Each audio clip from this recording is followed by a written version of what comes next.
আসসালামু আলাইকুম। প্রিয় শিক্ষার্থীরা, স্বাগত জানাচ্ছি আজকের অনলাইন ক্লাসে। তোমাদের সাথে আছি তানজিনা শহীদুল্লাহ, প্রভাষক, বাংলা বিভাগ, Saint Mary's Girls High School and college.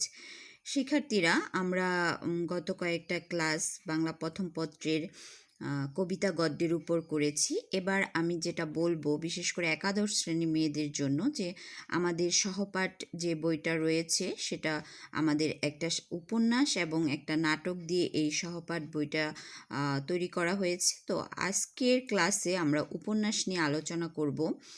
শুরুতেই বলে রাখি যে আসলে বাংলা প্রথম পত্রের বিষয়ে একমাত্র কবিতা, তাও কোনো কোনো কবিতা আছে যেগুলো একটা ক্লাসে শেষ করা সম্ভব হয় না, কয়েকটা ক্লাস লাগে। ঠিক তেমনি গদ্য আমাদের কয়েকটা ক্লাসে সম্পন্ন করতে হয়। আর উপন্যাসের ক্ষেত্রে বলবো যে এটা আমাদের কয়েকটা না, বেশ কয়েকটা ক্লাসের মাধ্যমে শেষ করতে হবে।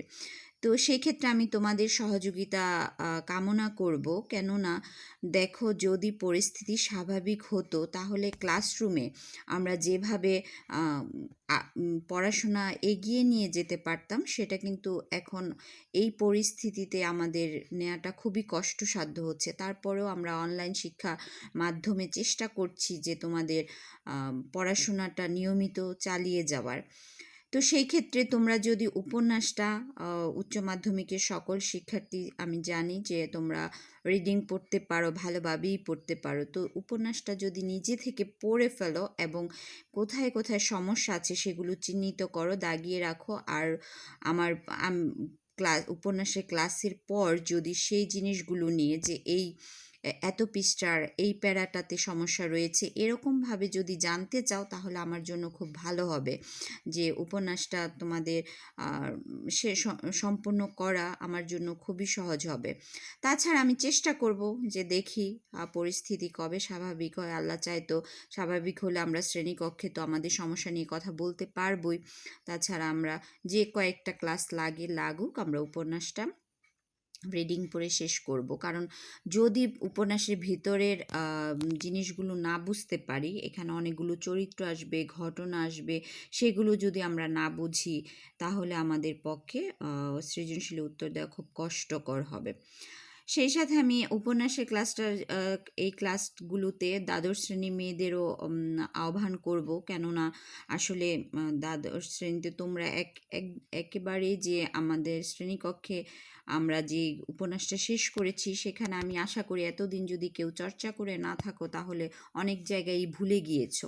তো যেহেতু অনেকগুলো চরিত্র, অনেকগুলো ঘটনার বিষয়, তাই আমি একাদশ এবং দ্বাদশ শ্রেণীর আর দুই শ্রেণীর জন্যই এই ক্লাসটি সমানভাবে নিয়ে যাব। যারা একাদশ শ্রেণীতে আছো তারা একদম নতুন করে জানবে, আর যারা দ্বাদশ শ্রেণীতে আছো তারা স্মৃতিচারণ করবে, মিলিয়ে নেবে।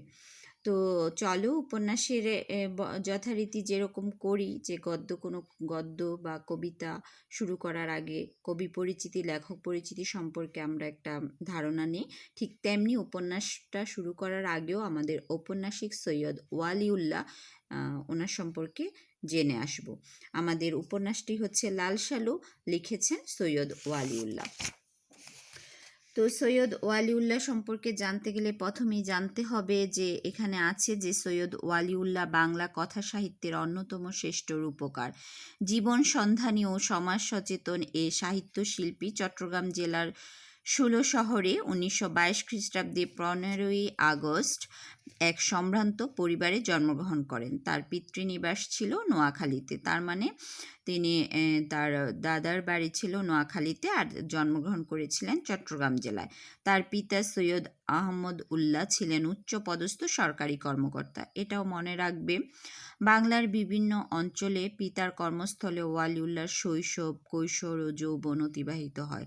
ফলে এ অঞ্চলের মানুষের জীবনকে নানাভাবে দেখার সুযোগ ঘটে তার, যা তার উপন্যাস ও নাটকের চরিত্র চিত্রণে প্রভূত সাহায্য করে। মানে বিভিন্ন জায়গায় যাওয়ার কারণে এবং বসবাসের কারণে তিনি বিভিন্ন অঞ্চল সম্পর্কে একটা ভালো ধারণা নিতে পেরেছেন এবং পরবর্তীতে উপন্যাসে সেই ধারণাগুলি তিনি কাজে লাগিয়েছেন। অল্প বয়সে মাতৃহীন হওয়া সৈয়দ ওয়ালিউল্লাহ 1941 খ্রিস্টাব্দে ঢাকা ইন্টারমিডিয়েট কলেজ থেকে আইএ এবং 1943 খ্রিস্টাব্দে আনন্দমোহন কলেজ থেকে বিএ পাশ করেন। তারপর কলিকাতা বিশ্ববিদ্যালয়ে অর্থনীতি বিষয়ে এমএ পড়ার জন্য ভর্তি হন, কিন্তু ডিগ্রি নেওয়ার আগেই 1945 খ্রিস্টাব্দে তার পিতার মৃত্যু হলে তিনি বিখ্যাত ইংরেজি দৈনিক দি স্টেটসম্যান এর সাব এডিটর নিযুক্ত হন এবং সাংবাদিকতার সূত্রে কলকাতার সাহিত্যিক মহলে পরিচিত হয়ে ওঠেন। তাহলে এটা একটু মনে রাখবে কত সালে এবং কোন পত্রিকায় তিনি সাব এডিটর হিসেবে নিযুক্ত হন। তখন থেকেই বিভিন্ন পত্রপত্রিকায় তার রচনা প্রকাশিত হতে থাকে। 1947 খ্রিস্টাব্দে পাকিস্তান হওয়ার পর তিনি ঢাকা এসে ঢাকা বেতার কেন্দ্রে সহকারী বার্তা সম্পাদক হিসেবে যোগদান করেন এবং 1950 খ্রিস্টাব্দে করাচি বেতার কেন্দ্রে বার্তা সম্পাদক নিযুক্ত হন। এরপর তিনি কূটনৈতিক দায়িত্বে নয়াদিল্লি, ঢাকা, সিডনি, করাচি, জাকার্তা, তারপর বন, লন্ডন এবং প্যারিসে নানা পদে নিয়োজিত ছিলেন। তার সর্বশেষ কর্মস্থল ছিল প্যারিস, এটা একটু মনে রাখবে, এটাও আসে।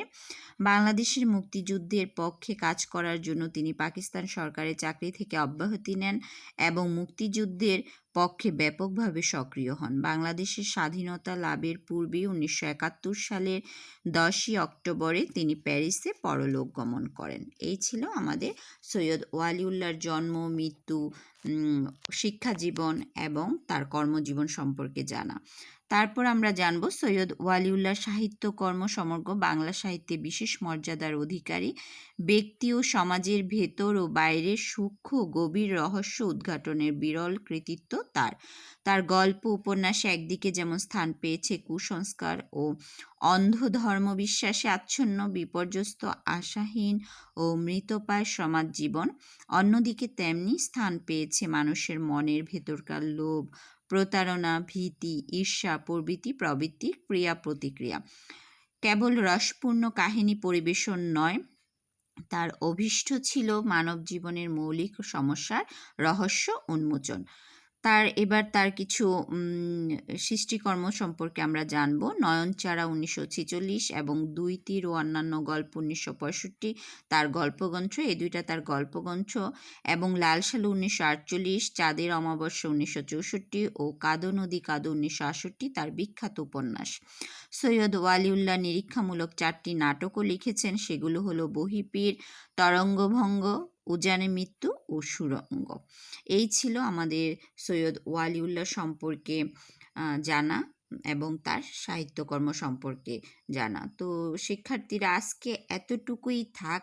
আগামী ক্লাসে আমি একটু সাহিত্যের শ্রেণীবিভাগ অর্থাৎ উপন্যাসের যে শ্রেণীবিভাগটা সেটা নিয়ে আমি বিস্তারিতভাবে খুব বেশি আলোচনা করব না। আমি তোমাদের এটা নিয়ে একটা সমগ্র ধারণা দিয়ে আমরা মেন উপন্যাসে চলে যাব। তো আগামী ক্লাস দেখার আহ্বান জানাচ্ছি। আজকের মতো এখানে শেষ করছি। ধন্যবাদ সবাইকে।